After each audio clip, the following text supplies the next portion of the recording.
आपके पास अलग-अलग शीट में डेटा दिया गया है, आप उसे कंबाइन करना चाह रहे हैं या फिर एक साथ लिखना चाह रहे हैं, तो एक्सेल में एक पावरफुल फीचर दिया गया है जिसका नाम है कंसोलिडेट। तो आइए सीखते हैं आज इसे स्टेप बाय स्टेप। तो मैं हूँ आपका दोस्त योगेश सराठे। यदि आपने चैनल को पहली बार देख रहे हैं तो चैनल को सब्सक्राइब जरूर कीजिएगा और बेल आइकन को जरूर प्रेस कीजिएगा ताकि मेरे जो भी नोटिफिकेशन है वो आप तक जरूर पहुंचे। तो शुरू करते हैं आज का वीडियो बिना किसी देरी के साथ। तो देखिए दोस्तों, मेरे पास में यहाँ पे एक डेटा दिया गया है, वो भी मंथ वाइज है। मंथ वाइज वो भी डेटा मेरा क्या है, अलग अलग है। कहीं जनवरी का डेटा है, कहीं मार्च का है, तो कहीं इसमें भी रोज़ की जो प्रोडक्ट नेम लिखे हैं वो भी मेरे अलग-अलग हैं। तो इसे मैं कंबाइन करने वाला हूँ, कैसे करेंगे? देखिए, सबसे पहले हम डेटा को जहाँ लेके आना है मैं उसे सेलेक्ट कर लेता हूँ। जैसे मुझे यहाँ लेके आना है तो मैं इसे यहाँ पे सेलेक्ट कर लेता हूँ। उसके बाद में मैं यहाँ जाऊँगा डेटा पे और फिर यहाँ पे जाने के बाद में इसे मैं कंसोलिडेट पे यहाँ पे क्लिक करूँगा। ठीक है?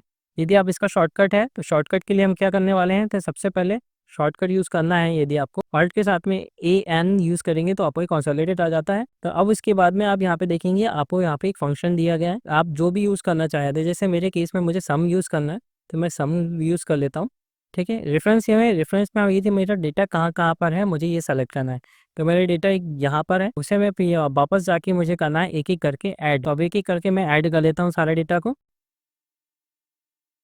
तो इस तरह से मैं सारा डेटा को ऐड कर दिया है। अब मुझे क्या पूछ रहा है, यूज़ लेबल। अब यहाँ पे मुझे पूछा है कि मुझे तो क्या है, टॉप रो भी चाहिए और लेफ्ट कॉलम भी चाहिए, यानी कि मुझे हेडिंग भी चाहिए, अपनी प्रोडक्ट नेम है वो चाहिए। तो उसे मैं कर लूँगा सिंपली ओके। तो आप देखिए यहाँ पे कुछ इस तरह से हमें यहाँ सारा डेटा हमको दे देता है। तो एक बार आप रीचेक भी कर सकते हैं, जैसे यहाँ पे प्रिंटर है तो प्रिंटर फैब में क्या है, 838। तो प्रिंटर यहाँ पे फैब में देखिए 838 आ गया। बाकी प्रिंटर ये अब देखिए यहाँ पे हमें कहीं और लिखा नहीं है। तो इस तरह से हम अपने डेटा को कंसोलिडेट करते हैं अपने एक ही शीट में, यदि एग्जिस्टिंग शीट में हमारा डेटा दिया गया है तो। आप देख सकते हैं कि यहाँ पे मुझे क्वार्टर वाइज डेटा दिए गए हैं, क्वार्टर 1 से लेके क्वार्टर 4 तक का मेरे पास में डेटा है। ठीक है? अब मुझे लेके आना है ये इस वाली शीट में, यहाँ पे शीट 2 पे। तो मैं यहाँ पे इस शीट को कहीं भी सेलेक्ट कर लेता हूँ और उसके बाद में मैं अपने डेटा टैब में जाता हूँ और उसके बाद में कंसोलिडेट पे को सेलेक्ट करता हूँ। तो इस तरह से मेरा एक पॉपअप आ जाता है। यदि इसका शॉर्टकट हम यूज़ करना चाहें तो ऑल्ट के साथ में ए और एन का यूज़ करेंगे तो हमारे कंसोलिडेट का पॉपअप आ जाएगा, यहाँ पे पेज आ जाएगा। अब मुझे इस केस में मुझे क्या करना है, फंक्शन में यदि मैं से मुझे तो सम करवाना है तो मैं इसे सम का सेलेक्ट कर लूँगा। आपको जो करवाना रहेगा आप उसे सेलेक्ट कर लेंगे, यूज़ कर सकते हैं। और उसके बाद में रेफरेंस मांगा है, तो रेफरेंस में मेरा डेटा यानी कि क्वार्टर 1 का डेटा है, तो मैं इसे क्वार्टर 1 का डेटा को सेलेक्ट करता हूँ। ठीक है? उसके बाद मैं यहाँ पे फिर से जाता हूँ और ऐड करता हूँ और उसके बाद में मैं फिर से अपना सेकंड क्वार्टर का data A one by one करके सभी सारा जो डेटा है मैं इसे ऐड कर लेता हूँ। तो देखिए इस तरह के चारों तो देखिए इस तरह से चारों शीट जो है मैं इसे सेलेक्ट कर लिया है और इसे मैंने ऐड कर लिया है। तो अब मुझे को हेडिंग भी चाहिए और इसे मुझे लेफ्ट कॉलम भी चाहिए ताकि मेरा जो प्रोडक्ट नाम है वो भी मेरे साथ-साथ आ जाए। यदि आप ये अपने शीट को डेटा के साथ में लिंक करना चाहते हैं तो आप इसे यहाँ पे इसे टिक कीजिए, अदरवाइज़ इसे रहने दीजिए। इसे अभी मैं इस केस में मैं इसे रहने देता हूँ और उसे ओके कर देता हूँ।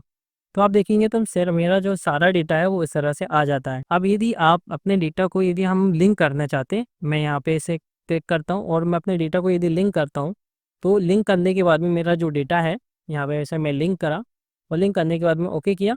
देखिए मेरा जो डेटा है वो कुछ इस तरह से आ जाता है। ठीक है? अब यहाँ पे आप चाहें तो आप वो जैसा चाहें यूज़ कर सकते हैं और यहाँ पे जैसे प्लस का साइन दिख रहा है तो आप यहाँ पे प्लस करेंगे तो आपको अलग-अलग मंथ वाइज़ जो सारा डेटा है वो आपको यहाँ पे दिख जाएगा। क्या अभी मैं इसे माइनस कर देता हूँ। अब यदि आप मान लीजिए क्वार्टर 1 में जो है डेटा, ये जनवरी का जो डेटा है मैं इसे कर देता हूँ 500। अब आप शीट वहाँ पे जाएँगे तो आपका जो डेटा है जनवरी का वो 500 हो जाता है। तो इस तरह का हम यूज़ कर सकते हैं। यदि आप चाहते हैं कि आप सभी का जो कॉलम है, ये फर्स्ट कॉलम जो है सभी में क्वार्टर 1, क्वार्टर 2, क्वार्टर 3 सभी का वो टोटल हो जाए, तो किस तरह से हम कर सकते हैं? वो देखिए, यहाँ पे अभी हम अपने डेटा को सेलेक्ट कर रहे हैं और यहाँ पे कंसोलिडेट पे जाएँगे वापस में और अपने जो टॉप रो लिखा है उसे हम कर देंगे अनटिक और उसे कर देंगे ओके। ये सभी में देखिए आप यहाँ पे जो फर्स्ट टोटल है यानी सभी कॉलम का फर्स्ट टोटल यहाँ पे आ जाता है और जो ओवरऑल टोटल है वो मेरा यहाँ पे आ गया है। अगर आपको ये एक्सेल का पावरफुल फीचर पसंद आया हो तो लाइक, शेयर और सब्सक्राइब जरूर करिए और यदि आपको कोई डाउट रह गया हो तो मुझे कमेंट करके जरूर बताएं। Thanks for watching.